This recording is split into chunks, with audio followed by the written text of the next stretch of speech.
What's up, Patriots Nation? It's Thursday, and we can already feel that growing excitement as the next game gets closer. We all know the team needs to show improvement, fix the mistakes, and deliver a stronger performance on the field. Every play, every detail is going to be crucial, and this is the moment to believe even more in the strength of this team. The season is just getting started, and the fight is game by game. What's behind us serves as a lesson, but the focus is on what's ahead. It's time to lift our heads, make the adjustments, and step into the next battle with everything we've got. So, don't forget to drop a like on this video to show your support, and let me know in the comments, what are your expectations for the Patriots' next challenge? Let's walk this journey together, because Patriots Nation never quits. Go Pats! The Patriots started the season in the worst way possible, dropping the opener to the Las Vegas Raiders and sitting at 0-1. And here's the thing. If this team doesn't make some very real, very urgent changes, that 0-1 could very quickly become 0-2 when they head to Miami. Now, imagine that for a second. A team that's been talking about bouncing back, about proving doubters wrong,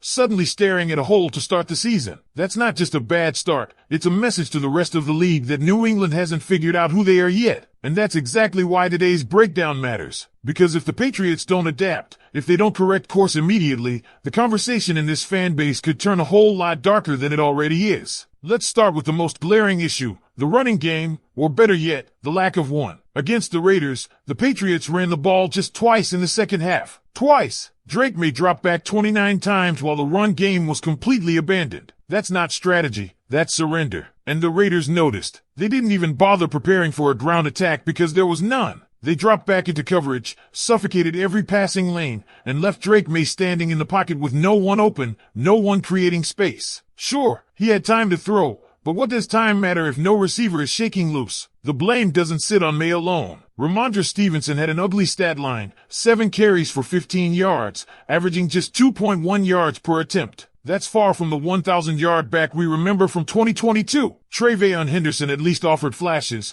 but he wasn't given the chance to do more. And what's even more frustrating, when you look at the offensive line grades, there were pockets of success. Will Campbell, for example, had an excellent day locking down Malcolm Kuntz, yet the team never once tried to run outside behind him. Instead, they hammered into the middle with uninspired inside plays and wasted pitches that fooled nobody. It's no wonder the offense stalled. Without even the threat of a run game, play action evaporated, Hunter Henry disappeared from the offense after a couple of early catches, and the Raiders had no reason to respect balance. So let's call it what it is. This offense is sabotaging itself. If New England wants to give Maye a real chance, they need to commit to the run even when it isn't clicking right away. A few more carries for Henderson, creative use of outside runs, even a stubborn insistence to make defenses guess, any of that would have kept Vegas honest. Instead, the Patriots handed their opponent the playbook. Don't worry, we won't run anymore. Just sit back and cover. Now, speaking of players who weren't given a chance, we have to talk about the rookies. Because right now, the Patriots are leaving talent on the bench when they desperately need it on the field. Efton Chisholm barely saw action. Kyle Williams, 7 snaps. Trayvon Henderson, just 25. Meanwhile, you've got Mac Hollins logging 38 snaps and turning that into 1 catch for 3 yards. 1 catch. And we're supposed to believe Williams couldn't at least match that? This is a player drafted to be a deep threat, a guy who can stretch the field, run crisp routes,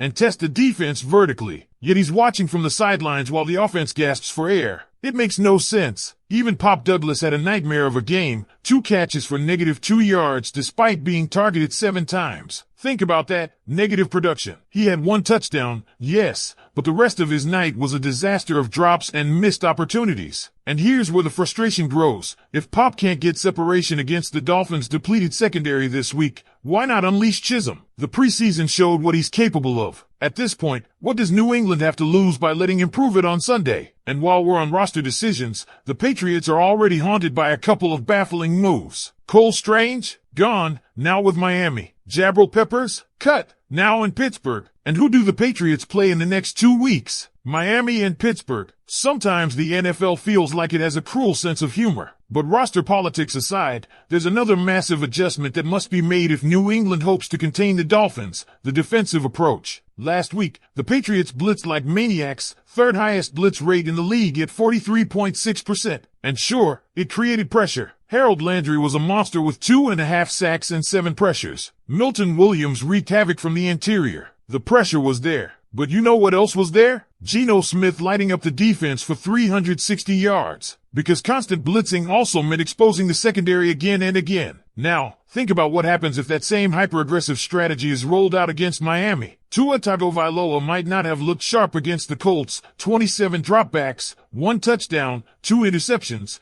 but he still has Tyreek Hill. And with Hill, it takes one blown assignment, one overzealous blitz, and suddenly it's 6 points on the board. That's the risk. You can't be the third most blitz-happy team in the league against the fastest wide receiver alive. So what's the adjustment? Trust the defensive line. Let Landry and Williams do their jobs while the linebackers and safeties give the corners help. There's no need to keep sending bodies when your two best pressure creators are already winning battles. Dial back the chaos. Play smart, force Tua into mistakes the way Indy did, but don't give Tyreek the space to break the game wide open. Because make no mistake, this Sunday is pivotal. A loss in Miami doesn't just put the Patriots at 0-2, it puts the entire season in jeopardy before it even begins. We're not talking about panic yet, but the margin for error shrinks dramatically if this team can't course correct right now. But here's the real question. What do you think? Do the Patriots need to double down on the run game, or is it about trusting the rookies? Should Belichick, or Vrabel now, in this case, rein in the blitzes, or do you ride with aggression and hope the secondary can hold up? Drop your thoughts below, because this fan base needs to hear from each other right now. Where do you stand on the changes that could decide the season? And now we look ahead,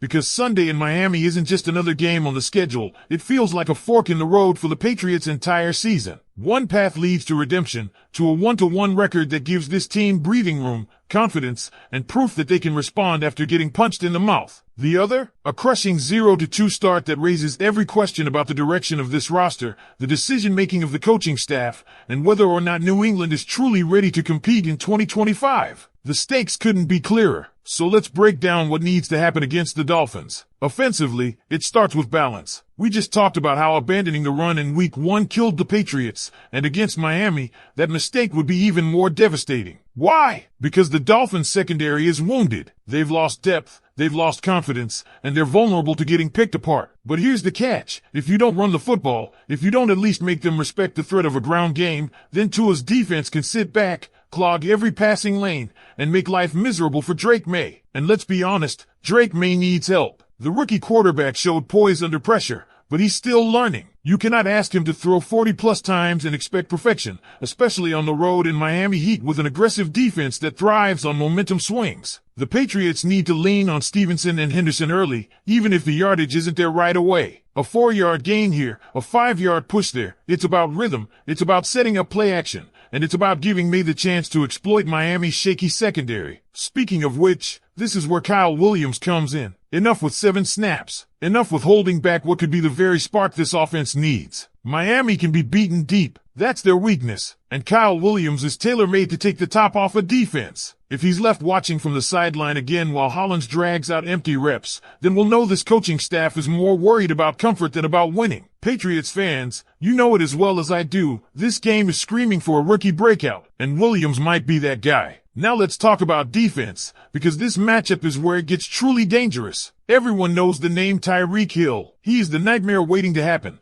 the player who can turn one missed tackle into a 70-yard touchdown before you even blink. And it's not just him. Miami uses motion, speed, and quick passing to stress defenses in ways few other teams can. If the Patriots bring the same reckless blitz-heavy plan they used against Las Vegas, it could get ugly in a hurry. The adjustment has to be discipline. You still want to pressure Tua, yes, but you don't want to send half the defense every snap. Let Harold Landry and Milton Williams do what they do best. They just proved they can win battles without extra help. That frees up linebackers to stay in coverage, safeties to provide support over the top, and corners to at least have a fighting chance against Hill and Jalen Waddle. Remember, when Tua is clean, he's efficient, but not devastating. His average depth of target against Indy was just over 6 yards. It's when he gets pressured in chaos that he crumbles. So pressure him smart, not desperate. And here's another point that can't be overlooked. Turnovers. The Colts forced Tua into 2 interceptions last week, and his turnover-worthy play rate was nearly 10%. That's not an outlier. That's a weakness the Patriots can exploit. If Christian Gonzalez were healthy, you'd feel even better.